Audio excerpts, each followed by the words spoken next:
Hi guys, welcome back to another tutorial video. So in today's video, I'll show you how to fix the verification code not received problem on Netflix.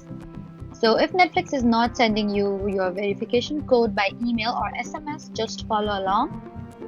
First, make sure you enter the correct email address or phone number linked to your Netflix account. Next, wait a few minutes before the verification message may delay. After that, check your spam, junk, or promotions folder if you're waiting for an email code. And if you're using SMS verification, make sure your phone has a proper signal and can receive text messages. If the code still does not arrive, try signing in through the Netflix website instead of the app. And you can also try restarting your device or reinstalling the Netflix app to fix temporary issues. And if nothing works, contact Netflix support for help recovering access to your account.